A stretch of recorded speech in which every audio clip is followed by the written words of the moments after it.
Welcome back to He's a Giant, a pod about all things college football and all things Giants football to kick off season 3 of He's a Giant. I'm your host, Sal, with my co-host Monty. What's going on, man? What's going on, man?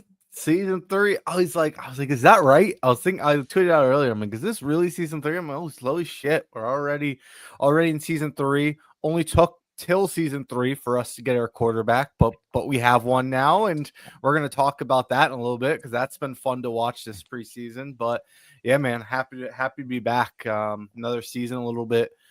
Quarterback's not the priority this year, and that's a nice fresher breath air. Yeah, it was a fresh of breath air. Yes, absolutely. It was a great fresh of breath air. But Monty is jet lagged because he spent the last week in Ireland. I was sending him helpful messages on a daily basis to make sure he wasn't drunk the entire time. And I would just get back a response that said, can't make promises, and then a picture of a Guinness. So I know how that went. Well, welcome back. Hope you had a good time. Hope Kate had a good time. Lovely day for a Guinness. All right, man. But Anyway, yeah, so we're you can tell we're rusty here, starting off season 2. Monty's having water. I'm having Diet Pepsi because my Celsius supply ran out, and our I'm free not a Diet shipment. Coke. We're we should start this off with a little rant. Like, we have been promoting Celsius sparkling grape for Yeah, 2 full years here, and we still haven't gotten a free shipment from Celsius, and I don't understand why. But bullshit. if anybody here knows the people at Celsius, please let them know that we at He's a Giant Pod are welcoming donations and sponsorships. And even if the sponsorship is nothing more than a lifetime supply of free Celsius sparkling grape, we'll take it. And we'll promote you. We will. We'll promote Celsius forever. But other than that, it's been quite a summer. We're back. We're just about a few weeks away from starting the season. So today we're going to start off like we usually do with the review of the Feldman Freak List, which will be fun. We're going to go through some stuff just to kick off things before we get into all the position groups. But before we even get to that, Monty, we are one day away from our final preseason game for the Giants. It's been an awesome training camp preseason. I don't know how much of it you were able to catch when you were away, but it has been fun and the excitement is high. But let's get into it. What are your thoughts so far on the Giants preseason? Yeah, man. I've been doing my best to keep up. Both games happened while I was in Ireland, so wasn't able to watch as much live as I could have hoped. But I did my best to catch up on everything. I dropped all the plays from Jackson Dart, and that was good to go through. And I like what I'm seeing from this team. Our especially this rookie class. I think that's the main thing to talk about today, and then we go over some position battles and what we might need to add. But I think the most exciting part right now is this rookie class looks great. I mean, we can get into Darius Alexander not quite living up to what you and I kind of thought he would be and hoped he would be as a position of need for us. But the Abdul Carter looks like an absolute freak. Jackson Dart looks way ahead of schedule. And so on and so forth. There's, we Marcus Bowe looks awesome. Looks like we might have finally hit on an offensive lineman. Knock on wood. It's just preseason, but he's looked awesome. I don't know, man. Tell me your thoughts. I'm loving it. I mean, and others know that my view of this team, my perspective of the Joe Shane era, did a full 180 this offseason because we both, along with the majority of the Giants fan base, wanted these guys out of here. We wanted them gone after last season because it was just enough was enough. 3-14 and just going nowhere fast. John Mara said, "Hold the brakes. Hit the brakes. We're bringing these guys back." And once they did, you had no choice but to root for their success because what else are you going to do?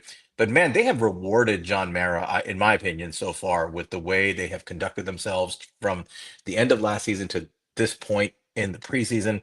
I think Joe Shane had a pretty damn fine offseason, adding quality players without actually mortgaging the future, which was something we were worried about, right? I mean, brought in good young players like a Debo and Holland.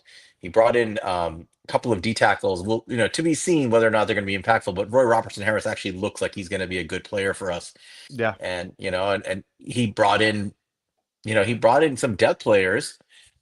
James Hudson, I think, is the one signing that I think still we questioned it when it happened, and Unfortunately, nothing I've seen so far in camp makes me not question it. But that you're gonna miss, even if you have a great offseason, there are gonna be some signings that don't pan out. Hmm. Um, but the draft, I think we were really happy with the final outcome of the draft. I mean, there were a lot of guys we reviewed that were like day two, day three targets, and he like kind of took a lot of them, and we were shocked that he actually took guys we wanted for once. And that so we're biased because he took guys we liked, but it looks like it's working, right? I mean, Abdul Carter looks ridiculous. I mean, we should start there. He was the third overall pick. He can get lost in some of the shuffle here, but the guy looks like he doesn't look like a rookie at all. He looks like the defensive version of Malik Neighbors in this year's training camp. Too fast and too good for anybody else on the field. I'm pretty excited about how they're going to use him. And obviously, Dart, like you said, he looks ahead of schedule. The kid looks good. I was telling you earlier, we were debating this. That, we were not super high about Jackson Dart when we reviewed his Hmm. film, but I went back and listened to our episode reviewing Dart, and I think there were some things we said that are beginning to play out. We said we kind of like his arm. We like the way he uses the middle of the field when he does use it. We like the Hmm. fact that he will stick a throw into a tight window and plays tough like that. But there's just not enough of it on tape in Ole Miss, and it wasn't his play style. We didn't like the fact that his footwork was a little bit jumpy. He had happy feet, and Hmm. there were a lot of these issues that were mechanical. And I remember, like, I don't know if Alex is here, but he was the biggest Jackson Dart supporter there was, and he kept saying this is something they can coach out of him, and he'll be really good. And he was right, because I mean, it's early, but you're watching him in preseason, and a lot of the things I was concerned about are just kind of calmed down. Specifically the footwork. His footwork looks more calm. There you go, Alex. Good job. His footwork looks calm. His mechanics look smooth. He looks like all the concerns I had about Dart. Again, very early, but all the concerns I had watching him, whatever small sample we're seeing so far in camp and in preseason, it sure looks like the Brian Dable, Mike Kafka effect has addressed some of those things, or at least started to address them. That makes you feel real good, because the kid otherwise is a gamer, and I like what I'm seeing. And like you said, Bo looks like a starting offensive tackle in the NFL. Let's not sugarcoat it. He looks like a starting NFL tackle. He's playing really well. Now I'm not rushing him. I think they're bringing him along nicely. I would still personally extend Jermaine Illuminor, because I think it's hard to find good offensive tackles in the NFL. When you find ones, you try to keep them, and it's you rather have like the riches and the wealth, and you never know how healthy Andrew Thomas is going to be long term. So I would try to keep Illuminor, but I still, Bo agree. looks like a fine. And the two guys who we haven't seen hit yet are Darius Alexander and Cam Scatteroo. Scatteroo because of Hmm. injury. Yep. I And think we should get to him. And Alexander was injured to start camp, or at least in OTAs. And I think we have to see if he catches up with the speed of the NFL. I'm not too worried about Alexander, but because he was the guy that we were really high on and said this is the prototype you want to hand to Andre Patterson and let him work with him. And yeah. I'm more than willing to see that through. But anyway, that's my take on it. I mean, I'm pretty thrilled with the offseason in general. And then, like you said, the rookie class is exciting. Yeah, man, I'm really happy with what I'm seeing. One thing I want to say first before I kind of jump into it, it's awesome to see everyone here. I know it's been a while, but it's basically all of our normal regulars are here, which is really cool to see. We got Jay Ferry, Sarge, Alex, Rad, D-Kit, Will, Chris Rossetti, I'm sure I'm Chris Peace. I'm sure I'm missing people, but awesome to see everyone here. Thank you guys for the support, and we're excited to get back into a new season of this. But yeah, man. Where do you want to start? Let's kind of go through these rookies. Who do you want to focus on first here? I mean, we talked about Carter, unless I mean, I don't know what else there is to say about him. I mean, the only thing I would add here about Carter from my end is, um, I personally think Abdul Carter's best usage is as a defensive weapon that gets moved Agree. around the line. I know there are people who feel very strongly that he should be allowed to just play at edge, where he can do his most natural damage, I suppose. There are two reasons I feel like Abdul Carter should be used as a weapon. One, because I don't know if you've noticed, but Kayvon Thibodeau looks really good. I don't know if you got a chance to see him, but he looks like a different person this year. Hmm. Stronger, winning with just straight up power, has counter moves, using his hands. I mean, again, it's early, but Kayvon Thibodeau looks like a power setting edge who can win with both power and speed. Um, Burns looks elite. I would rather have Burns and Kayvon out there holding down the edge and let Carter move around. The other reason is it's a mismatch, right? I mean, you can't game plan for Abdul Carter if you have no idea where the hell he's going to line up. And I think that's a weapon Shane Bowen should take advantage of. What are your thoughts on Carter? Yeah, I mean that's what we kind of said since day one is that I think the best way to use Abdul Carter is a defensive weapon. One, just because of the versatility he brings, and two, because he's a rookie and there's still some stuff he needs to refine, and we have this depth at defensive line, and that's a good way to put everyone on the field. I will say though, he is impressing me a lot. Obviously I still kind of stand by what I said, where I still think he has some things to work on and things like that. But I didn't think I don't know if I gave him enough credit for how much he could win the way he was doing in college in the NFL. I know it's only preseason, but you're seeing it against like high level tackles, and he's just winning with this freak athleticism and bend. And, I thought he might need to add more moves to the arsenal. And he does ultimately become a consistent winner in this league. But I think right away he's going to be an impact player. And if he is the impact player he's been showing in preseason, it's going to be hard to just, keep him using him as a weapon and not, becoming a full-time edge. But, I mean, we'll see. I mean, Micah Parsons, that's the comp. That's who everyone comped him to. We were a little bit hesitant going there because that's such lofty. That's what we comped him to. Yeah, it's true. We did comp him to it, but we wanted to be careful with that and show hesitance there. And he does look every bit of kind of what you saw from the early flashes of Parsons.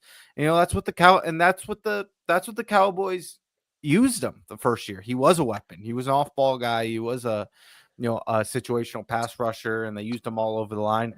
So you might see a little bit of that, and he was dominant. So I'm excited to see what he's going to be. I think one thing to mention to the defensive weapon, he is such a mismatch when he lines up inside that line and uses his speed to dominate the slow-footed guards.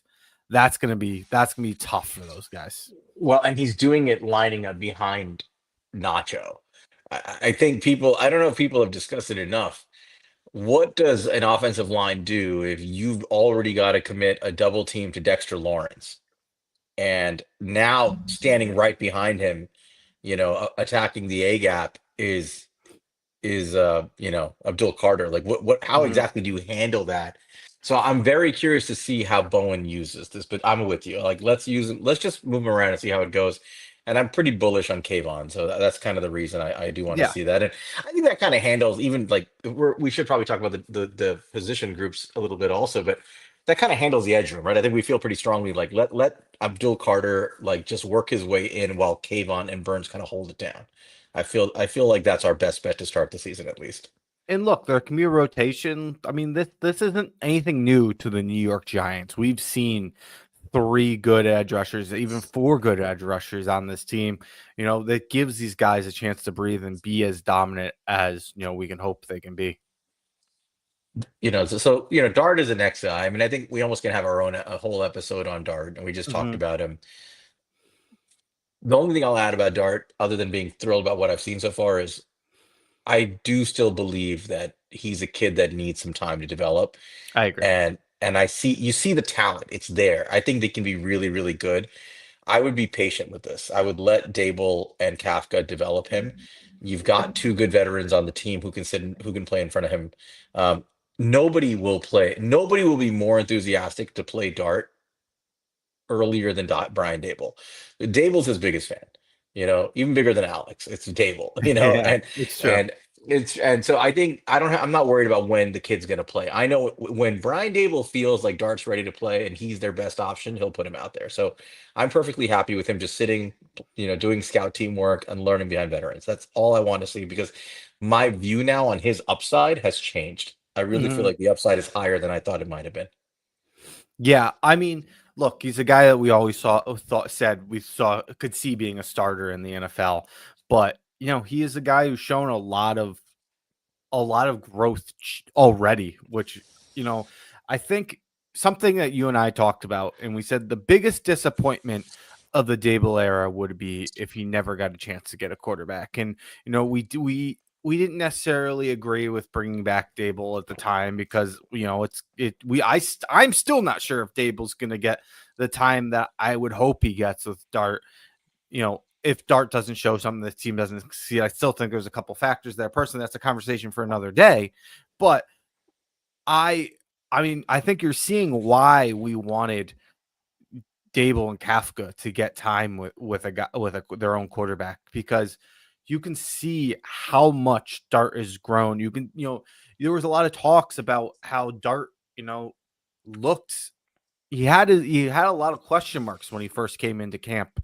People liked what they saw some days, but other days, he really looked raw. And he talked about how things started to click for him, and I think you're really seeing that. And yeah, I don't want to get too ahead of ourselves on Dart. Like, I think there's some people who are going a little bit too far right now. You got to keep in mind this guy, he's working with like majority screens and check downs and things like that. But that's something, and it's something to keep in mind. But he's a rookie. That's what you do. Dable's trying to protect him because Dable wants the best for him. And you're seeing, but that doesn't take away from the high end flashes you're seeing of this guy. He's doing stuff that we didn't see from a 6-year Daniel Jones. And that's the exciting part, is that you're seeing this guy challenge tight windows. You're seeing him manipulate defenders. You're seeing some high-end stuff. Is there stuff I still think he needs to work on? Yeah, I still think he needs to speed up his footwork a little bit. I think he needs to get to read faster here and there, but that, that's not like a every snap thing either. I think sometimes his footwork looks really good. I think he's getting through his reads really fast at times. It's just continuing to build on the day before and get better and better every day. And you mentioned it, he has a great quarterback room to work with. And hey, we got I would love to hear it. Maybe we get one of the beat reporters. I put out a tweet the other day. Maybe Dan Duggan liked our tweet. Maybe Dan Duggan's gonna write it. But I want to see if they had Jackson Dart working with those VR goggles they have for Jaden Daniels, because you heard Jameis Winston talking about it, and I think that would only increase the speed that we can get Jackson Dart to where he needs to be even faster. It's hard to imagine he's not using it. If Jameis is saying he's using it, you wouldn't use it to develop Jameis. You're using it to develop the kid, right? And so yeah. And I saw Rad is in here. He always gets a kick out of how much we talk about this, but we're big believers in it.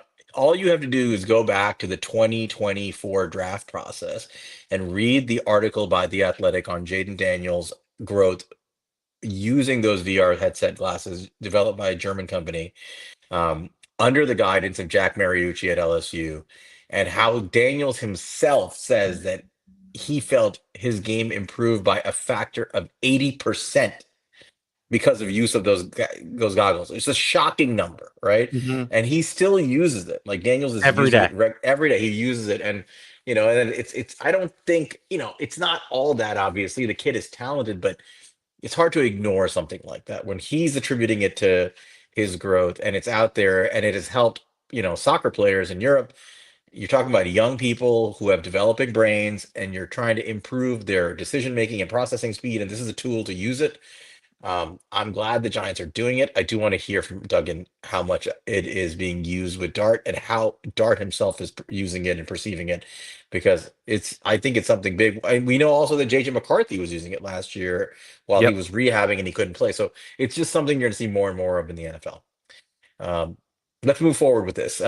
Next pick was Darius Alexander. We talked about him a little bit. He's gotten off to a little bit of a slow start, hasn't really dominated. He's struggled a little bit, been on second and third teams. I wouldn't say I looked at his reps and thought it was a disaster. I think I saw some good reps and bad reps. He just hasn't been, gangbusters out there. Mm-hmm. My take on him very simply is I still believe in the explosive talent that he is. I believe in the length. Remember he had like 5 swatted balls last year. He's a guy that can one gap, he can two gap. I just think he needs to get used to the speed of the NFL. And yeah, he's an older prospect, and there is some risk that maybe he's just not that good. But he's the prototype Patterson wanted. Let him work with him. I still think he's going to be an impact player this year, and probably much more so next year. What do you think? Yeah, I haven't lost any belief in Darius Alexander. I will say, hand up, I do think one thing I I think in my head, I built up that this is going to be a more ready player because he's an older player. But if you go back to our scouting reports, we talked about how, he has a lot of room to grow as a pass rusher. He has a lot of room to grow as a run stopper. We felt good where his floor, where he was today, but we felt like there was a lot of meat left on the bone. And I think because he was an older prospect, we kind of just spoke to, okay, he's going to be ready because of that. But this is a guy who we saw some of that on tape, is coming from a small school where he has to catch up to the speed of the NFL.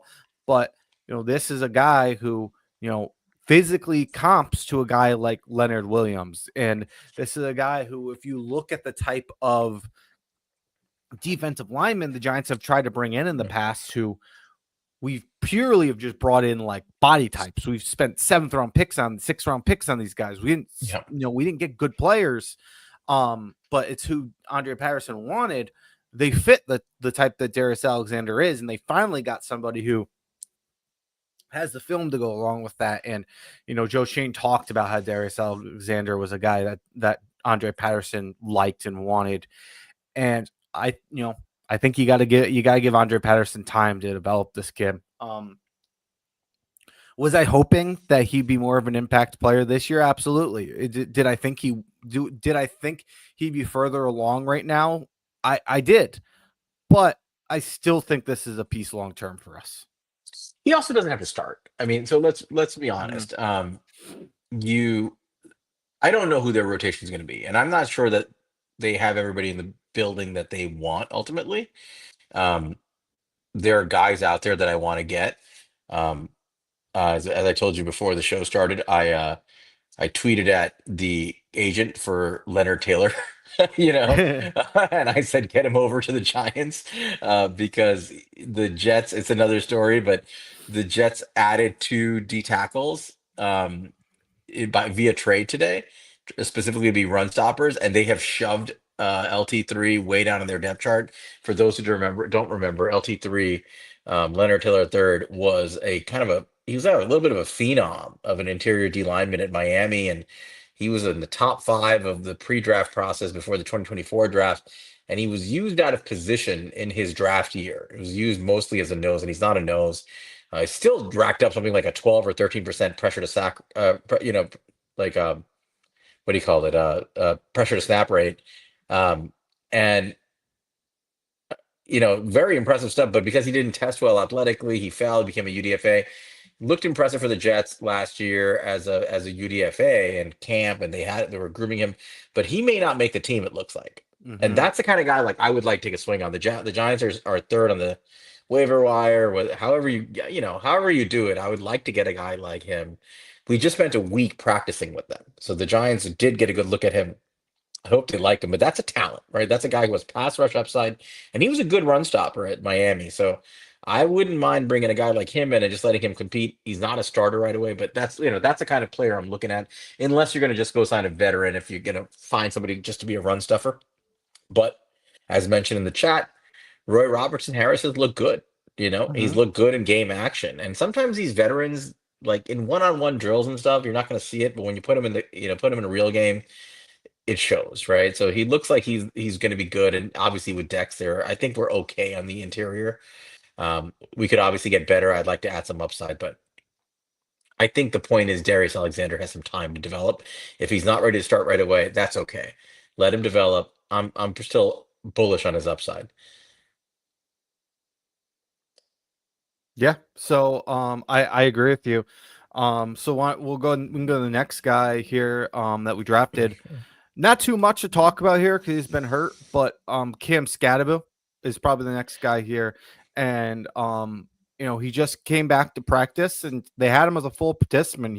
They're not easing him back in, which to me says that they really want to get him some preseason experience and get him to play tomorrow. So I hope we see Cam Scadaboo tomorrow. I'm really excited. I think he can be a piece who can help us this year. I think you saw a lot of that early on in practice where people were amazed by his pass catching ability. And, I think that's going to be a huge part of his game. And I think he can be a pass catcher. He can be more of our bruising back. I think he's a great complement to this backfield. And I think he's going to be a part of a big part of this backfield this year. Yeah, I mean his health is an issue with the hamstring. I mean, this was the one pick where I think you and I had a difference of opinion on draft day, where Mhm. I wasn't thrilled with. I like Scadaboo the player. I wasn't thrilled with the pick and the selection because I wanted Bo at that pick. I Yeah. had no idea that Bo was going to be left over, or I wanted a wide receiver because I feel like we could use another wide receiver to complement Malik, and we still could. But that said. Um, he got hurt with the hamstring thing. He's back now. I don't know how healthy he is, but if he's healthy, the one thing I would say about Scadaboo is, and you got to go back to his Arizona State tape to see this. He's not just a like a forced missed tackle machine, but like you mentioned, he's a very good receiver, specifically on checkdowns out of the backfield. Like he excels in that. And this matters because, Russell Wilson is at a stage in his career where Russ can read the defense pre-snap. He knows what the defense is showing him. He can read the post-snap rotations very quickly and see what's out there. And Russ also has a pretty good understanding of what he's physically capable of and what he's not capable of anymore. I think when you watch Russ play, there's just certain shots he's not going to take. He's going to take one look at the defense and be like, nope, not going to try it. I can't do that. I'm 36. And what Russ will do is he'll quickly go through his progressions, realize it's not there, and then quickly turn to his check down to live to fight another down. So, that's just a part of his game. And ultimately, I think that's going to be one of the reasons why Dable decides to make the move over to Jackson Dart eventually. But to maximize what you get out of Russ, you want that check down to be somebody who can do something with the football. Mhm. Right. And I think that's where Scadaboo comes in. Right. I think he's a safety valve that's actually more than just let me catch it and go down after 2 yards. He's going to catch the ball and make some plays with the football. So he's important, actually, to some extent, even more so to Russell Wilson than he is to Dart. And I'm curious to see if he's healthy enough how he plays early in the season because he might open up the passing game, right? If you have to account for Malik downfield, you have to account for Darius Slayton, but you can take those away with bracketed coverage, however you want to disguise your defense. But you're going to leave a lot of room underneath. And if Cam Scadaboo gets the football and he's ripping off 7-8 yards a clip, maybe more on some of these checkdowns, that does change the dynamic of the offense. So I think that's where his value is. Yeah, and I agree with you. I think he's going to be very helpful for Russell Wilson. I mean, you just see the offense we're running with Russell Wilson. We're doing a lot of 12-man, 11-man personnel, and we're running the football. I think we're going to have that. And then you mentioned, the screen game and checkdowns and whatnot. That's also a big part. But I'll say, I mean, it seems like that's a plan early on with Jackson Dart too. I mean, they're spreading it out more and not taking tight end off field and doing more like, hurry up offense and what to fit kind of what Jackson Dart's comfortable with. But they're giving he's been checking the ball down to a guy who's also really impressive so far in Turbo Miller. Yeah. And I think that's a role that Cam Scadaboo could have this year and be that guy who they can get the ball to and work with it after the catch. We'll get into our roster prediction episode next week, but talking about the running back room, I mean, obviously Tracy's making the team. He's your running RB1, and Scadaboo's making the team, and he's probably your RB2. But Devin Singletary is probably making the team, Mhm. and part of it is because he's a veteran, and I think they just like him. Part of it is because he has something like a $6 million or $5 million cap that you can't really budge off of. Um, that's three running backs. And the question is, are they going to carry four? In my opinion, they should. Like I think I would.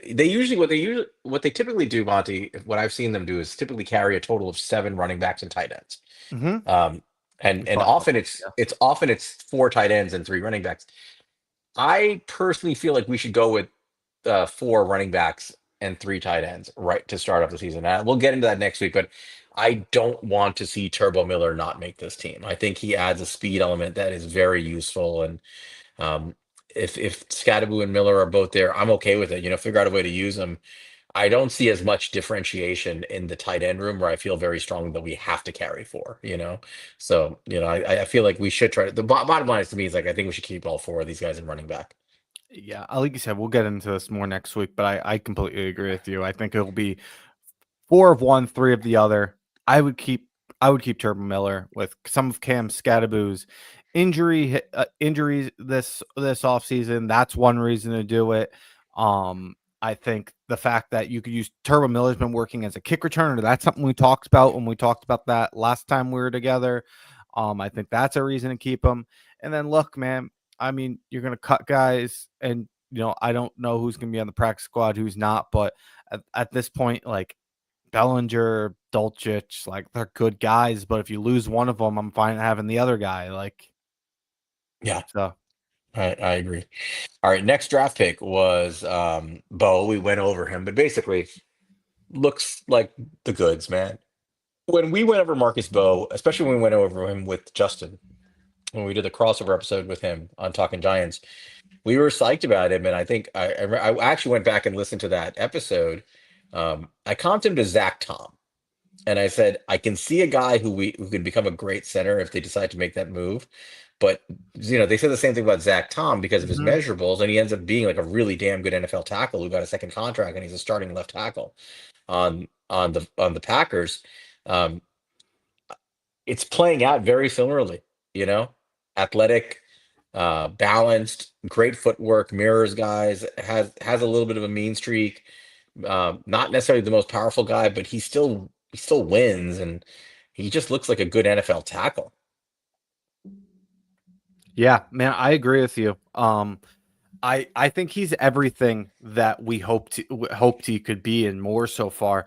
He's so much more put together than I saw on tape in college. He's got all of the upside that we saw and that mean streak we saw and everything that we saw there. But shout out to Carmen Basillo because he's really developed this guy this offseason, and he looks like a guy who can be our swing tackle. And if anything happens to Andrew Thomas or Jermaine Illuminor, that's the guy I want out in the field is Marcus Bo. And look, don't get me wrong, he's a rookie. I don't expect much because it's a 5th-round pick. This is a rookie tackle. He's gonna have his struggles, and I don't want to put him into that position. But if we have to, I feel most comfortable with him out there, and it's not going to change my plans from trying to bring back Jermaine Illuminor or anything like that. Like if Illuminor comes back, I think I'm very confident Bo can play guard, but I don't think Bo has to play guard, which is the exciting part. I think he's a guy who, if you do move on from Illuminor, that can be your new right tackle. If you keep Illuminor, he could still be your swing tackle and a guy you find a starting spot in the line. It's early. Obviously, don't want to get too ahead of ourselves here, but I, we are so overdue to hit on a day 3, even a day 2 offensive lineman. And I think we might have done it. Yeah, I mean, I think the thing about Illuminor is he's almost 30. He's probably going to want like a 3-year extension or something like that, right? Once he gets paid, I don't get the impression he himself wouldn't be like fine with moving to guard at some point if you That's asked him true to. too. I think he's a guy like Mhm. his issue. He just wants to play. He wants to get paid. He wants to win. He likes it here. Um, he's a team guy. I think the issue is just you got to pay him. Just pay him, and then I think he'll work with you, and you just figure out what's best for the team. He doesn't strike me as a guy who throws stink about it, you know. So anyway, that's just kind of how I would approach it. I love what Bo does, and looking at the offensive line room, typically they carry 9 up to 10, um, offensive linemen, and it's going to be competitive to get like I'm looking like how long has it been since we looked at the roster and we're like, oh, it's going to be hard to like fit guys in. Like there are guys who've earned the roster spot, and I'm looking at, I'm like, like you got your starters, then you have Evan Neal, you have Bo, I mean, Hudson's a guy who is probably going to get a spot, but I don't think he's earned it. But there Mhm. are actually like Stinny's been okay. Josh Azudu's been good, really good. I don't know if you've caught that. You were away, but Josh Azudu looks like a different human being out there. Um, Brian Hudson, he was a center at Louisville and the UDFA last year. He's looked really good, and they've had Mhm. him playing both center and guard. So there are guys on this team who look like they've earned a roster spot. So again, we'll get into this, but all of a sudden the depth looks fine. On the offensive line, is it the greatest depth in the world? No, but it looks like guys who can play. Yeah. I mean, finally, we're not trading for the Billy Prices of the world at the end of training camp. So, that on its own is exciting to see. Yep. Our next draft pick was I think it was Corey Black, right? The cornerback. Um, Mhm. and he just haven't seen much from him. Long story short, I don't think he makes the team. I think he's buried on the depth chart a little bit. There are guys who got played him. I'd be surprised. Sometimes, actually, no, he was the seventh round pick. My mistake. Fedoni was our sixth round pick, I believe. But Fedoni was a seventh, I believe. was he a seventh? Well, they were both seventh. Okay, Yeah, I think so they were both. let's talk about Black. I mean, I don't know. He's. I haven't heard much about him. I haven't seen too much about it. Of him in camp. There are other guys who have flashed. I think he's a guy that you're probably going to try to get on your practice squad as a seventh round pick. But there's not much else to add there. I think they're just guys who've played out and showed up like Nick Jones, Mhm. who I think are going to make the team ahead of him. Yeah, I mean, it's interesting, right? Because the Joe Shana has not ever tried to sneak a draft pick onto the practice squad. If he does it this year, it'll be the first. And I'm not saying he won't. He very well might, but it's got to be a little bit change for him. But I agree with you. A guy like Nick Jones is a guy who's played very well. And something I pointed out today or yesterday on Twitter is Nick Jones is our highest graded special teamer so far this preseason. He's been really good. He's been, I think I said he was 11. He's 11th in the overall throughout preseason. And if you set the snaps to at least, I think it was 20 special team snaps, he was number one in the entire NFL this preseason. So, especially with losing a guy like Bryce Ford Wheaton, that's something where somebody's going to make the team because they're a special teamer. And Nick Jones is, he's done enough in other spots too that He can tackle. Like he's a nickel who can tackle really well, and he's going to back up Andrew Phillips. And he's shown some pretty decent coverage chops. He's good in special teams. Like I don't see how he doesn't make the team. So like there are guys like him who earn it on the field, and I like it. But you're right. I mean, I think he's somebody that's going to be useful. Um, the last draft pick we just mentioned him, Thomas Fidone, the tight end, Dino Donk. yeah. He actually had a good camp. So the 2-point conversion. I don't know if you saw it in the first game where he snatched the ball out of like nowhere.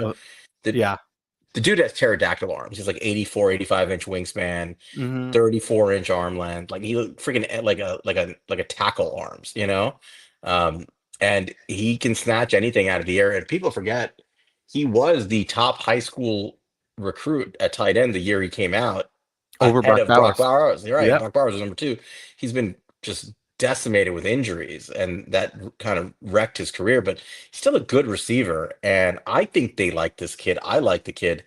It's going to be interesting what they do with this room. It really is, And like I mentioned, I think I'm going to go personally with 3 tight ends, which makes it even harder.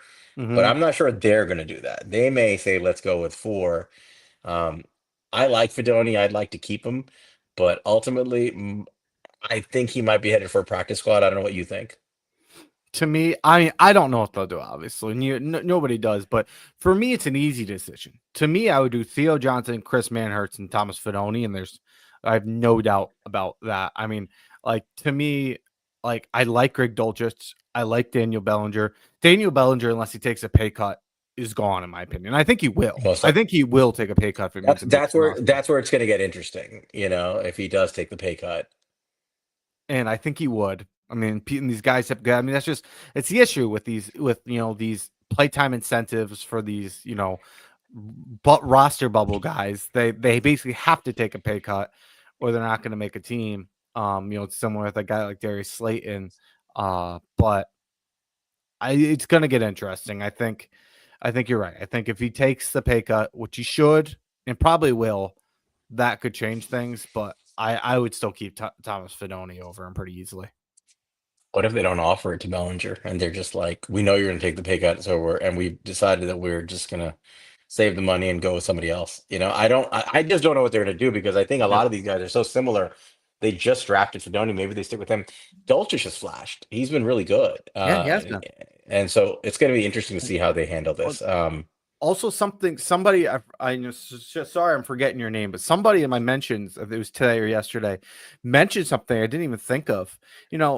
Greg Dulcich had a really good rookie year, if you remember that. Do you remember who his quarterback was? It was Russell Wilson, wasn't it?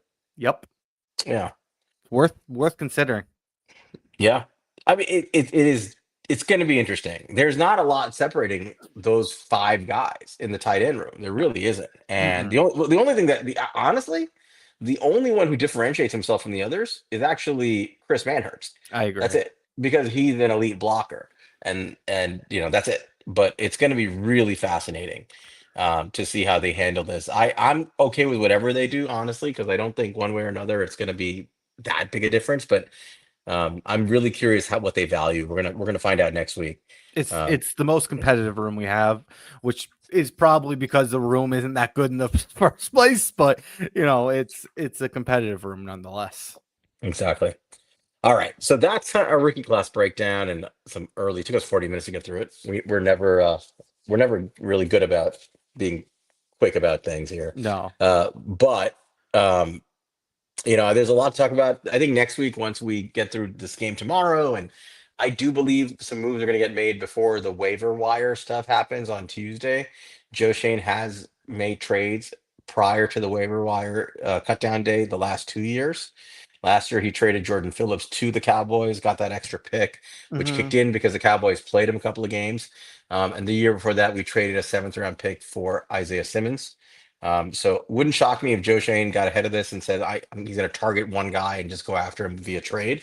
We have a few extra picks on day three, so I think that's something I would be almost surprised if he didn't do. Um, but we are going to see them make a couple of moves at least. I would imagine 2 to 3 moves between trades and waiver wire pickups is Hmm. what I would expect next week, and then we'll see what the roster looks like and talk about it. Um, but I think that's kind of it. We're bottom line is we're pumped. We're pumped about where this team is headed. I'm very bullish, but I'm as psyched as I've been since about 2016 for what this team is and to get the season going. Yeah. The only other things was, and we could save this for next week, but I figure throw it out there if you want to talk about it or you want to save it. We talked about maybe talking about the CB2 position. We talked about maybe talking about the wide receiver position if we think, our thoughts on that. I don't know if you want to save that for our roster preview episode. Well, I mean, just very briefly, our wide receiver room it's a big topic of discussion. Is it good? Is it bad? Is it underrated? And I think it's hard to know. Yes, vote for Momo. Thank you, Chris Rossetti. I almost forgot. Um, you will find pinned on I'm taking a little U-turn, a little exit ramp here. Um, Go to my Twitter at Queens_guy. I have a pinned tweet with all of the information you need to vote for Momo. The NFL Fan of the Year voting has started. Um, you need to have Momo's name, and I've screenshotted what you're supposed to put in it. I took the liberty of doing that so we can just follow it. First name Momo, last name in mom's basement. There is an official email address, and I took the liberty of creating you need a phone number, so I took the liberty, Monty, of creating an official vote for Momo phone number. Oh my.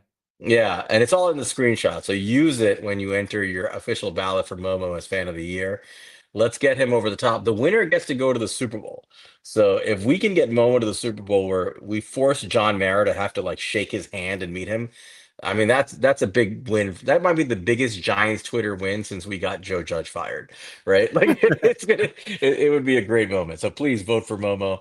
Uh, Again, check out my Twitter page at Queens_guy. It's a pin. It's the only pinned tweet I have. All the information you need to vote for Momo. Anyway, back to wide receivers real quick, man. Obviously Malik is a top five-ish wide receiver in the NFL. He's got a lot of little nagging injuries, but I mean, I'm not that worried about that because the kid just plays through them.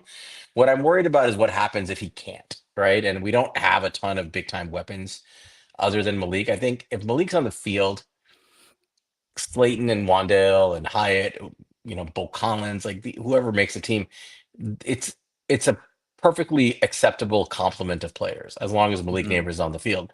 The problem is what if he's not?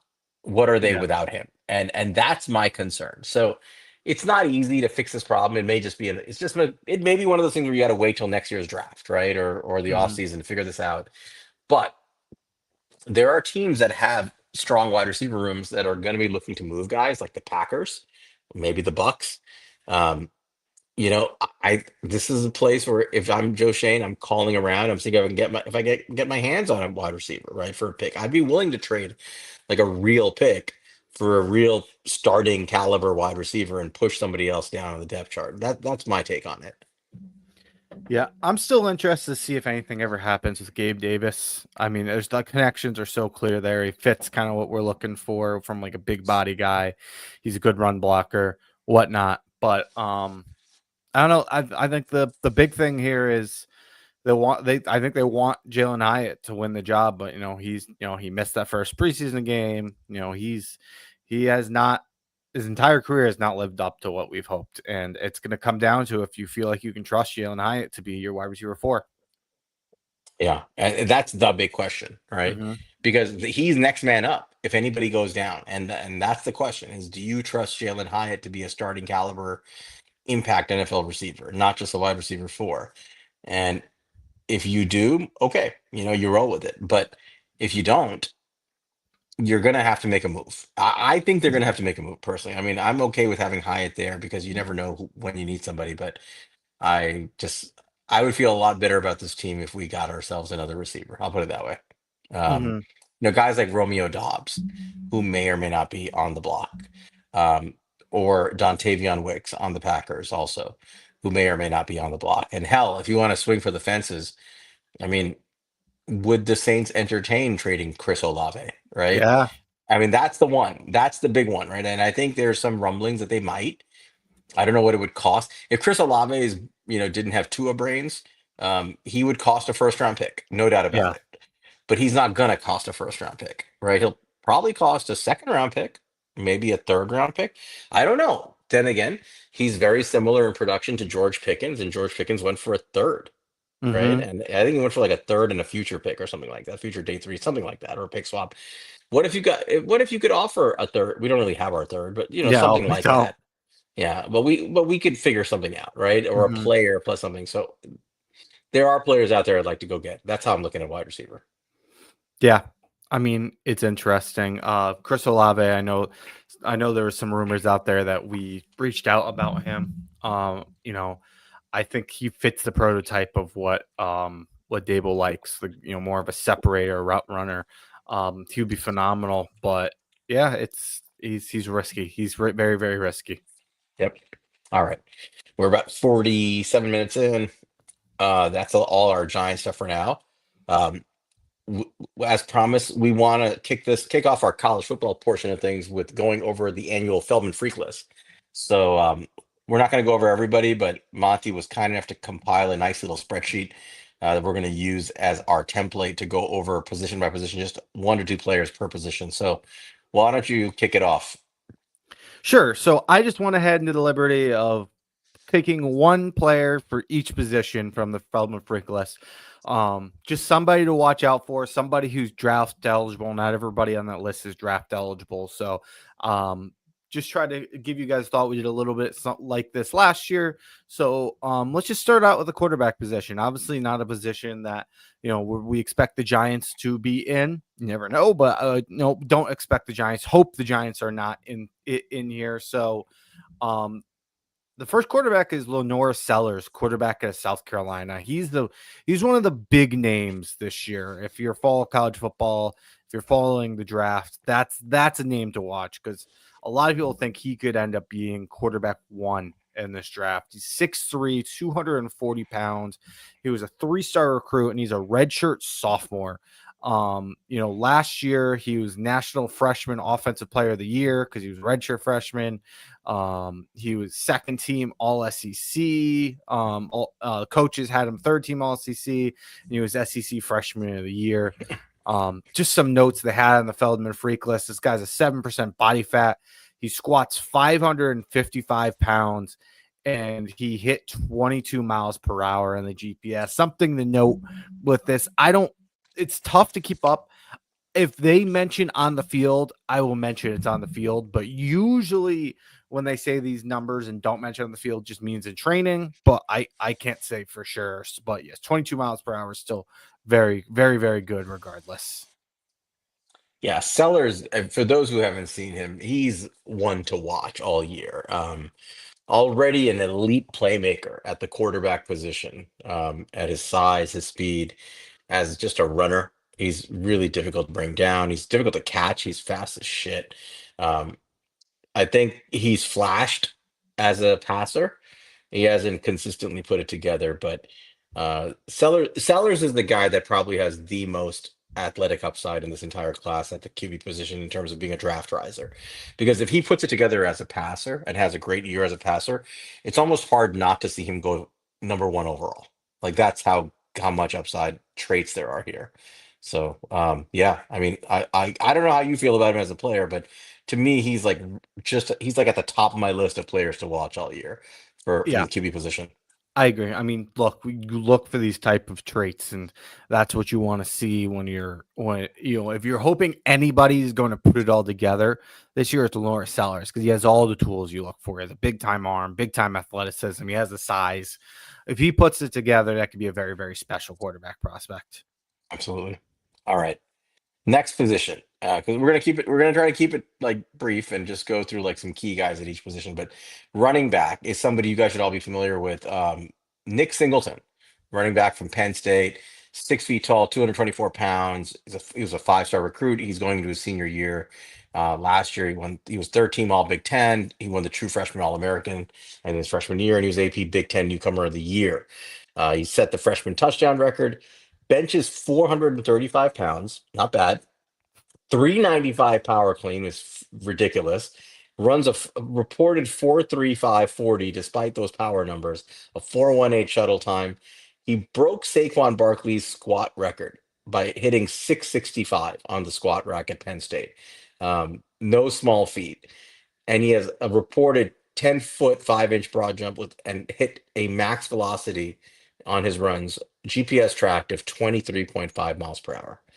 So yeah, this guy is a complete physical phenom, built athletically in the mold of Saquon Barkley. Very similar size and stature Yes. to 6'3", 224. He looks like a photocopy of him, physically at least. Not quite the running back Saquon was, obviously, but that's a specimen. The dude's a brick house.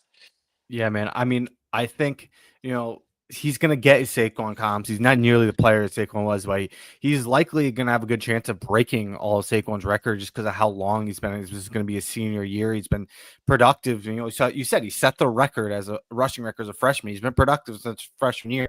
Granted, that was his best year, was his freshman year, and he hasn't quite, built on that. But, just for comparison for that, mention a little bit of the Saquon comp there physically. Saquon was number one in 2017 on Feldman's Freak List. He had a 4.33 in the 40-yard dash, power clean 405, and bench press 405. And like I said, 4.35, 4.35 bench, and a 3.95 power clean. Very identical numbers.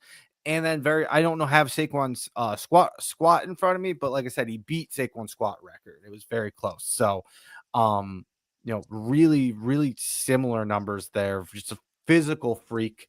For number one on Feldman's Freak List, Nick Singleton being that close. He was a guy we mentioned last year. I couldn't leave him off as much as we've already talked about him. He's too much of a freak. Yeah, Saquon hit 650 on the squat. Yeah, That was there his you go. record. And this guy went to 665. This Mm-hmm. is freak ridiculous numbers. Um, of course, Saquon did 495 7 times as a freshman. Just different kind of human beings here. All right. Why did you hit now, the guy you're gonna go over now is one that just he's worth talking about. Go ahead. Yeah, so this is the guy that we haven't been able to talk about in our Freak List episode because he wasn't draft eligible the last 2 years, but he's been on the Freak List. This is his third appearance in the Freak List. And not only is this his third appearance in the Freak List, this is the first time he's not number one on the Freak List. He is the only back-to-back number one Feldman Freak in the history of Feldman Freaks. This is Nick Harver, wide receiver from South Carolina, 6'5", 235 pounds. He actually put down weight. He's been playing in the 240s in the past. He was a 5-star athlete, number one athlete in his class. He's a true junior. He is the son of a former U.S. soccer forward, and he's also runs track at South Carolina. Let's get into some of those numbers. He ran a 10-11 last year in the 100-meter. Jesus Christ. And keep in mind, he's doing this in 230s, 240s. The guys he's going against are like 170. He's putting up Carl Lewis numbers at 235. It's insane. He ran a 2020 in the 200-meter. He was a second team All-American track star. 5% body fat. Keep that in mind. He's 235, 5% body fat. He's as a training as a true freshman. He hit 22.9 miles per hour on the GPS. One thing I think is interesting about him, because we'll talk about him a little bit. He hasn't quite lived up to what these athleticism numbers would tell you he could be. And in high school, he played tight end and defensive end. And I'll be honest, I do think South Carolina made a mistake. And maybe he didn't want to play defensive end because he wanted to compete in track and whatnot. But I think this guy could have been a dominant defensive end. That's where you put it. You guys with his size and speed, those guys always go high. You saw it in this year's class with I'm blanking on his name, but the guy out of Texas A&M who went to the Bengals, Shamar Stewart. These guys always go high, and this might be the year, man. This is a guy who has like a Calvin Johnson like athletic profile. He has not been the receiver that we hoped he could be, but he's a true junior. Him not putting it together yet is not the most insane thing in the world. If he puts it together this year, hell, if he half puts it together this year, it'll be a day 2 pick. I mean, this is a guy to watch out for. Yeah, I mean, Nick Harbor's a guy we've been talking about without being able to really talk about him, like you said, because he just wasn't draft eligible. But I mean, I don't play it, but I know you play college football, NCAA, and everybody just raves. You got to get Nick Harbour on your team because he's unstoppable, right? He's like 9'9" speed, 9'9" jumping, 6'5". It's crazy, right? Listen, both he and Sellers are on that South Carolina team. Mm-hmm. If they put it together, both of their draft stocks are going to just take off like this. And I agree. Harbour is more likely to go first round. I saw Alex put in the chat. Just people tend to bet on these trades. It's hard. Where do you recreate a physical specimen like this, right? Mm-hmm. It's just hard to find. So even if he has any kind of production at wide receiver, people are just going to bet on it, and just say we're taking this guy. So I wouldn't be shocked if he goes in the first round almost under any circumstance. But freakish athlete. Another one, watch South Carolina if you care about traits this year, because between Sellers and Harbour, you might see two guys break out who are 10 leagues above everybody else athletically. Mm-hmm. Yeah, man. All right. It's gonna be a fun team to watch. Let's go to our tight end. And this guy, this one is actually a really good football player. And I like him a lot. And I think he's going to take a bigger role this year. But it's Kenyon Sadiq, the tight end from Oregon, 6'3", 245. He was a 4-star recruit out of high school. He's going into his junior year. Only 10% body fat at 6'3", 245 with a 41.5-inch vertical. That's insane at that size. Power cleans 365 and benches 435. So very athletic, very powerful tight end. Last year, I mean, somewhat limited production, but I mean, listen to these numbers. 27 targets, 25 receptions for 92.8% reception rate. He had 2 touchdowns. He had 12.3 yards per reception. He lined up kind of all over the place. But here's an important stat, and I always look for this, right? For receiving tight ends. His yards per route run, 2.10. Now, when we talk about wide receivers, above 2 is good. Above, when you get to the 3s are like the high-level elite guys. Above 2 for a tight end is outstanding. Mm-hmm. So for a guy who is basically a true sophomore, putting up numbers like that, who's as athletic as he is, I mean, NFL teams are going to fall in love with this guy if he has a good year this year, as athletic as he is, if he's productive and puts up those kinds of receiving numbers, his stock is going to surge, and he's going to be one of these guys that if you don't hear about him all year, you will hear about him leading up to the Senior Bowl. And remember, the Senior Bowl now accepts, non-seniors, and as a junior, they may accept him because he may decide to declare, and it's just somebody to watch. So Kenyon Sadiq out of Oregon is one to definitely pay attention to. And listen, I don't know where the Giants are going to be in the world of tight ends, but I'm paying attention to this guy because we need playmakers, and I think he's going to be one this year. And I do. I don't think this is a guy that you're not going to hear about all year. I think this is a guy who's going to show off because, I have a lot of belief in Dante Moore, Oregon's quarterback, and he's going to need receivers. And Oregon's receiving core basically got emptied out this year. I'm sure the guys behind them are good. That's just how Oregon works. But this is a guy who's going to get a chance to get an opportunity this year, and I think he's going to do things. The one guy before we move on, I just wanted to quickly mention, I only didn't include him because we talked about him last year and Sadiq was also a great option, but another guy just to keep an eye out for is Eli Stowers. That's the guy we talked about last year, tight end out of Vanderbilt. He's a former quarterback. I think he was a 5-star quarterback or his 4-star quarterback, made the transition to tight end. This guy is a former state champion high jumper, 39-inch vertical, really, really good athlete who was really productive last year. Is a big reason that Vanderbilt, made, performed like they did and, beat Tennessee last year and whatnot. Yep. So there'll be some tight ends. It's going to be an interesting class. All right. Who's up next? Yep, I'll go ahead and introduce our next guy. Our next guy is a guy who I am absolutely watching for the Giants. He's a very good player on top being a freak. And it seems like this school always puts out freak linemen. And that's Logan Jones, center out of Iowa. 6'3", 302 pounds, 4-star recruit. He's a redshirt senior. We actually, this summer, reviewed his teammate Dunker, who plays tackle for Iowa. This is the other guy to watch, and one of the reasons we reviewed Dunker is because our assistant offensive line coach, his father is the coach of Iowa. There's connection here where you might see us start drafting guys out of Iowa with those connections. First team All Big Ten this last year. He played in high school. He played football. He did shot put, and he played basketball. And let's get into some of these numbers. Program record, 705-pound squat. Program record beating Tristan Wirfs' record there. Position record, 36.6-inch vertical. Position record, 1.53 10-yard split.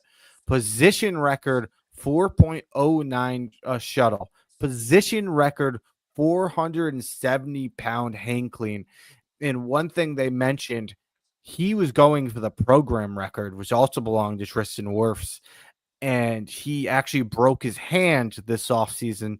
I think he's going to be fine from what it sounds like, but it stopped his hang clean training, and he wasn't able to get to the Tristan Wirfs record, but it looked like something he might have been able to do. This guy was one of the best players in college football last year, like really, really special player who let's see if I have it here. He allowed 0 sacks and 280 passing block attempts. I mean, this is somebody who I'm absolutely keeping an eye on as somebody who we could target next year as our new center. Fourth highest rated by PFF rankings, fourth highest rated center into all of 2024. Over 2,000 snaps logged at center over 3 seasons. DK doesn't like him. That's okay. He's an Iowa center. He's got Iowa pedigree. He's a freak athlete. He's going to be viewed as a top 50, top 60 pick in all likelihood most of the season. Let's see how he performs and if he stays healthy, but very likely going to be one of the earlier centers off the board. And yeah, you're right, Monty. Like, I think that the Giants are going to have to make a decision, with the whole JMS thing. I mean, he's going to have to show out this year and perform at a pretty high level for them not to look to replace him. I think the bar is high for him to not get replaced. So yeah, um, agreed. yeah, I mean, this is the best Iowa center since Tyler Linderbaum. So Yep. it's worth mentioning. Um, which takes us to another school that produces offensive linemen. What Oh, good. one thing I didn't even think about Tyler Linderbaum. This is when we go through all those position records. Keep in mind, all those position records are competing with Tyler Linderbaum, who is also a freak. Right. Tyler Linderbaum and Tristan Wirfs broke a lot of records. So when you're competing in that category, at minimum, you can say you're a great athlete at Iowa. All right. Next guy, offensive tackle. I mean, you've definitely heard of this guy from another a tackle producing school, not necessarily a school I would ever touch another NFL tackle from, but the Feldman Freak List number. I think he was like number 2 on the list or something Yeah, he was, overall. I believe. Yeah, Kadyn Proctor from Alabama, 6'7", 366 pounds. Offensive tackle, 5-star recruit. He's a junior. He was second team All SEC last year, and he was All SEC freshman team. He has 274 pounds of lean muscle, 26% body fat, squats 815 pounds, Monty. Benches 535, power cleans 405. This 6'7", 366-pound behemoth has a 32-inch vertical and a 9'3" broad jump. He's a track athlete the size of Evan Neal. So he is being discussed as OT1 in a lot of circles and likely to go early in the draft. Crazy athlete, right? He's a Feldman freak, but I swear to God, if we take Kadyn Proctor, all of my goodwill will just get just shat on and shoved into the toilet. If we draft any more Alabama offensive tackles, I'm going to lose my fucking mind. So no, let somebody else deal with it. Seriously.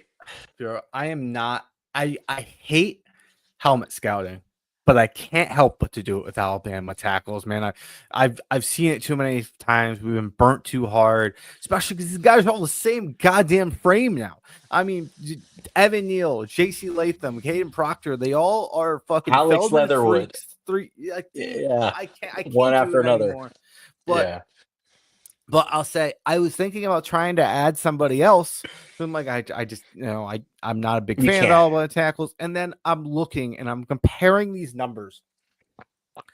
Nobody And comes close. there are guys with all these guys had worse numbers at like 60 pounds lighter. I mean, it's Yeah. insane, man. He jumped 32 inches. That was like the best on this list at 366 pounds. Dude squats over 800 pounds. Like, This guy jumps.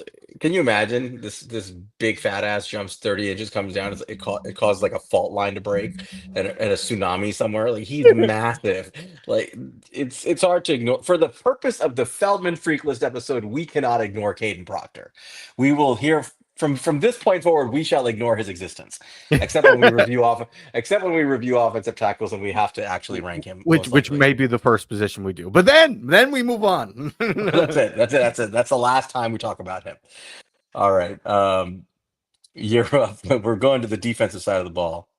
Yeah. All right. So this is a guy I didn't know anything about for the freak list. And honestly, might have been just testing numbers and all that, might have been the most exciting guy I read about on this list. I'm surprised you chose him over the other guy, but go ahead. I'm interested in hearing who you would have chose, but let me get through this guy first because this guy was really impressive to me. Amari Washington. He's a defensive tackle out of Oregon, 6'3", 330 pounds, 4 stars recruit, and he's a true junior. Did not get a ton of playing time last year. That Oregon line was loaded, if you guys remember correctly. But listen to some of these numbers. And remember, this guy, 330 pounds. He clocked a 20.89 miles per hour on the GPS. Insane. 36-inch vertical jump. He squats 755 pounds. He benches 475 and he power cleans 385. That is a big, nimble, fast, strong man. And with how well Oregon developed their previous defensive tackles, I am really excited to see what he looks like this year. Those are ridiculous numbers. I'm glad I am glad you picked him because it's somebody I did not have on the radar, and I'm gonna watch him now because, like you said, he was buried behind guys like Derek Harmon. Um, and I'm forgetting the name of the DK probably remembers of the Salier or something like that. I'm blanking. yeah, the interior lineman who made everything happen for Harmon. But yeah, I mean, he's going to be starting this year. He's athletic. He's powerful. I mean, that 36-inch vertical at 6'3", 330 is kind of nuts. But Jamari Caldwell. Caldwell, that's it. And Yeah. then they had Jordan Uh, Birch. So Jordan Birch was, yeah, Birch, Caldwell, and Harmon were the guys. Like, he was buried, so he's going to play. And I'm glad you pulled him up because we'll see him. And obviously, with Oregon, you'll see them every week. Um, the guy that I would have gone over who's more obvious as a prospect. mm-hmm. In fact, he was just mocked to the Giants. Oh And yeah, yeah. that's Peter Wood from Clemson, who's going to be probably, I imagine, will be a top 10, probably maybe a top 5 pick. It is worth mentioning Peter Wood on this list. He was number 5 on the Absolutely. freak list. Defensive tackle from Clemson, 6'3", 310 pounds, I believe. But I mean, just some of the athletics testing stuff. I mean, he's already, for those who don't know, Peter Wood is probably the best defensive tackle in this class. He's going to be a force. That Clemson team is stacked, like absolutely stacked with talent. Very likely one of the top 3 or 4 teams in the country as favorites to win the national title. Um, Peter Woods is the leader of the front of that defense. So, like I said, 6'3", 310, 240 pounds of muscle, which is ridiculous. That's a Mm-hmm. rare, freakish amount of muscle. Um, he benched 490 pounds and did 34 reps of 225 already. Okay, he's already done that at the school. 34 of 225. That would be like the best score at most combines, right? 34, 35 reps is right up there. Squatted 700 pounds, power clean 385, and at his size runs a 4.86 40-yard dash with a vertical of 33 inches. I mean, that's a special athlete. He's fast, strong, powerful, lean. And again, he, like the guy you went over, might be a massive like sleeper breakout candidate to watch. Peter Woods is already being talked about as a top 5 type pick. So Absolutely. I just had to mention him. No, I mean, Um, it's definitely worth mentioning. He is the guy, and he's a freak, absolute freak. But I will say, like, when I was just comparing their numbers, I mean, the guy who's 20 pounds heavier than Woods, jumping sure. 3 more inches, I mean, squatting more as expected and whatnot. But, this is a guy who I was astounded by the type of numbers. But yes, I mean, Peter Woods is also another complete freak, and he's also a very, very good football player. Absolutely. All right. Um, the next guy is a guy I guarantee nobody's heard of. Maybe DK, he's psychotic. But the next guy is an edge rusher. Home, this powerhouse school for producing edge rushers, such as powerhouse future Hall of Famer Khalil Mack, the University of Buffalo. It's Malin White. He's an edge rusher from Buffalo, 6'2", 250 pounds. He was a 3-star recruit. He is a redshirt senior, so he's a little older. But ridiculous numbers again. Squat 635 at 0.59 meters per second, which according to Buffalo strength staff, that weight at that speed projects his actual squat, his max squat, to be 800 pounds. 800 pounds at 6'2", 250. That's powerlifting, like freakish numbers. Those For are like the defensive, the offensive tackle, the 300-pound guys we were just Right, talking about. right. And this guy's just like a normal tall guy, basically 6'2", 250. 435-pound bench press, 365-pound clean, 35-inch vertical, and has clocked 20.47 miles per hour on GPS. So just a just a speed and power freak edge rusher out of Buffalo. I went back and looked up his numbers. Not super productive. Mm-hmm. 27 total pressures last year. Um, 3 sacks, 4 hits, 20 hurries. You know, but again, I think if you look at him, he's beginning to improve year over year. He was at Cornell for 3 years and Yep. then transferred to Buffalo. So he's an Ivy League guy. He went to Buffalo. Uh, he might just be a raw kind of person. Like, I mean, so this, not that he's that, but it kind of reminds me a little bit of Jared Verse when Jared Verse spent, what was he at Albany for a year or two, Mhm. and then he went to Florida State. Obviously, he was far more productive at Albany, but sometimes these guys go to these small schools and their production is not quite where it is. Their body is developing. Verse, if you remember, put on 40 pounds of muscle or something like that in like the COVID year where he worked out his home gym.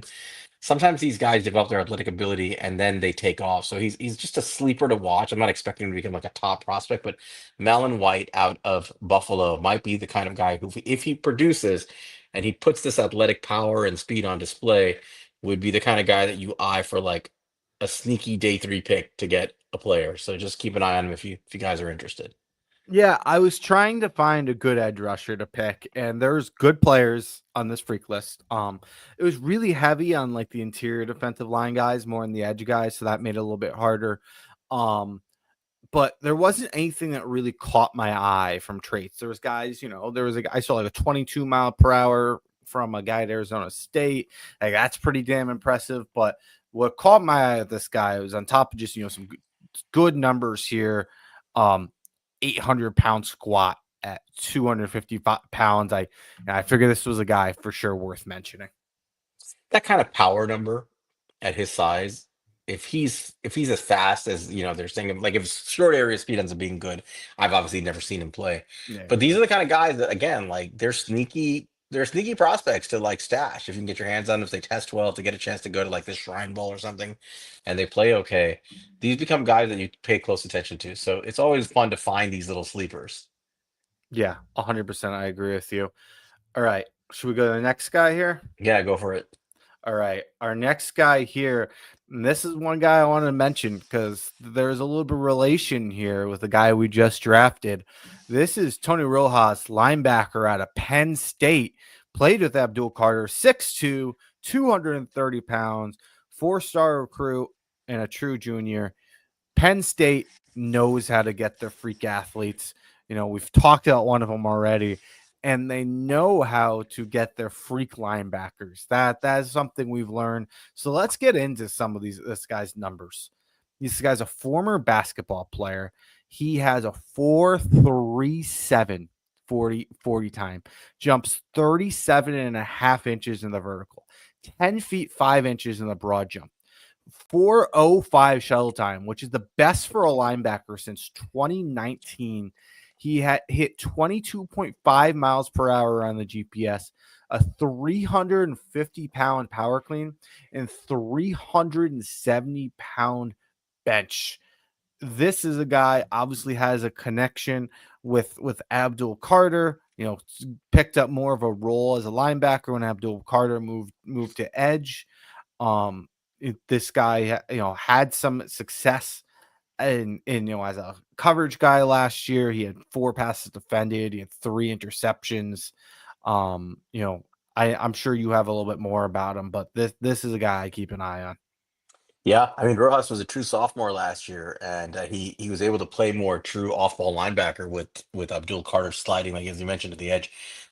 Deke had mentioned he's a hitter. I mean, if you guys have watched, he's number 13 on Penn State. So for those who go back and watch Penn State games, Carter was 11, he was 13, um, and he flies all over the field. He's a linebacker who's looking for contact. He's a linebacker who's looking to cause some damage. That's his mentality. He plays fast, plays strong. He had decent production, nothing crazy. He had 50 tackles. Did miss some tackles, and I think he has to clean that up a little bit. But like you mentioned, gets a lot of pressures for a guy who's playing off-ball linebacker. And so again, true sophomore coming into his own, freak athlete, Penn State. They're not, as far as I know, they're not sliding him over to edge this year, which they tend to do with these guys. I don't believe they're doing that with Rojas. I could be mistaken. I think he's sticking at off-ball linebacker, but um, I believe you know, so. but again, like these are guys who Penn State knows how to produce them. His size at 6'2", 227. I mean, that would have been viewed as small for a linebacker for years, but it's kind of like the size of linebackers now. The 227 is a little on the low end, but you want guys who are fast, athletic movers like this, and he can cover the field. So he's going to be a sought after off-ball linebacker when the draft rolls around, which, by the way, as you kind of alluded to, that is a position the Giants will absolutely be looking at. I think Mm-hmm. off-ball linebacker will be a priority for the Giants. I don't know where he's going to project in the draft, assuming he does come out. I'm guessing he's a day 2 pick, but we'll see. We'll see how his year goes. Mm-hmm. Yeah, who knows? He could easily be a day 3 pick. We hope for his sake he shows out this year and is a day 2 pick, but it's a guy to keep an eye on. All right. All right. So the next guy, I'm sticking with the same school here Mm-hmm. at cornerback. Penn State knows how to collect these athletes, man. It is Elliot Washington, cornerback out of Penn State, 5'11", 199 pounds, 4-star recruit. He's a junior, track star in high school. Set the defensive back record for squats as a freshman. These guys can squat. At 5'11", 199, this dude squatted 565 pounds. As a He ran it freshman. as a freshman. Ran a 4.3 240. So think about that. The power to squat 565 as a freshman, runs a 4.3 240, a 10.7 broad jump, 37.5-inch vertical, and hit a top speed of 23 miles per hour on GPS. So this is an elite RAS like 9.99 type score athlete at 5'11", 199, kind of optimal size here for a corner. Plays at Penn State. I'm not surprised that he is what he is physically. What do you got on this guy? Yeah, I mean Elliot Washington, shout out Alex called this one right before we got into it. But yeah, I mean Elliot Washington is a good player who's going to be a part of that stacked defense for Penn State, and is absolutely a guy to keep an eye on. We'll see if he can kind of make that the next step. He's certainly not a top prospect in this class, but he certainly can get there and has all the tools you mentioned. He's everything you kind of look for. Yeah, I mean, I think that's like guys like this, right? If you're a corner that can run in the 4.3s and shows explosive testing like his broad jump and his vertical, um, if you can show any kind of coverage skill, you're going to get drafted high, and that's just Yeah. how it is. So let's see how he does on the field this year, but definitely one to watch because another one, add him to your list of players to the Penn State list. I think we have 3 Penn Staters now, right? We have Yep, that's fair. Singleton, Rojas, and Washington. So they're collecting them. Yes, All absolutely. all right. I think we have one more position to go. Mm-hmm. Yep. Last position here, we'll take it is Austin Brown, safety out of Wisconsin, 6'1", 214 pounds. He's a 4-star recruit and he's a true senior. In high school, he played quarterback, actually. I think it was his junior year that he played quarterback for his team. He was an all-state basketball player. This guy ran a 4.40 40 time, 41-inch vertical jump, 10.8 broad jump, squats 585 pounds, and has 21 reps on the bench. So this is a guy who is a natural athlete who's played multiple positions, has played multiple sports, has been dominated at multiple sports. A guy who is 6'1", 214. I mean, that's a damn good size for the safety position. That's he's not light in the pants, and he can run like hell, and he's got the strength numbers to match. This guy's got a lot of the prototype you look for in the position. Is absolutely a guy to watch this year to see what type of player he can be for Wisconsin. That athletic profile as a defensive back, you know what it sounds like? It sounds almost like you're reading Cooper DeJean's athletic profile. Yeah, I'm with sure you thought of all it. the yeah, I did with the quarterback and the basketball for sure popped in my head. Yeah, I'm gonna have to watch this guy's tape and see if he puts it together on the field. But again, the safety is an interesting position. It's not a position where you necessarily care about like the crazy athletic testing. I think it's a much more cerebral position, but it doesn't hurt, right? You saw Nick Amari go early in the draft last year based on his testing. So this is a guy who, again, if he's good on the field and he's got these kind of numbers, teams are going to value the traits. They always rise like these freak list guys. They rise up the boards faster than guys who put production on the board, Mhm. and they're worth paying attention to because this is what NFL teams value. They love the trades. Yeah, I mean these are absolutely guys to watch because even if they don't show out to the level we hope they be, and they're not the stars of college football this year, you will know these guys when you're doing your mock drafts and whatnot before anybody else does. Because I promise you, when the NFL Combine comes around and these guys perform like we expect them to, everybody's gonna be picking in their similar. So get them before they fix their draft stocks. All right, that's our list. So we didn't go through like as many people as last year. We kept it simple to pick one guy per unit. Monty put the list together, uh, and I love it. I think we're just picking out interesting guys who are potential risers here. Talked about a few others. So that's the free list episode. We have more work to do. Next week, we're going to go over the roster and what we think will be the final roster and our thoughts on the season as it's upon us after that. And after that, I think after that episode, we'll just start our position reviews and Yep. we're ready to go. You mentioned tackle. If you want to do tackle, we can start with that. I'm still kind of wondering what are we going to value most, and I'm not sure it's going to be tackle, man. I'm kind of leaning No. towards. I'm beginning to lean towards like So our first year, the second player we reviewed, the second player that we reviewed on He's a Giant Pod was Malik Neighbors. Mm-hmm. Right. And we even kind of were like, is this guy going to be better than Marvin Harrison? Like he was pretty damn good. And, looks like a pretty valid thought process now. Um, and last year, I forgot what we did first. I think it was interior D line. Okay, we did interior D line. Now, Darius Alexander was not on our list because he No, was kind we of a did late not talk riser about him. until later. But I'm thinking wide receiver and linebacker are areas where we're probably going to be looking. I also And think maybe early. I think the interior on both sides too. Yeah, interior D line, interior O line are definitely going to be high up in the list. So we have some work to do. The interior D line is so stacked this year. It is.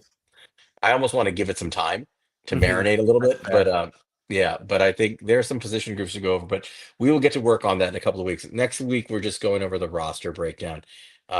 D Kid's voting for DT. He wants to get to it right away.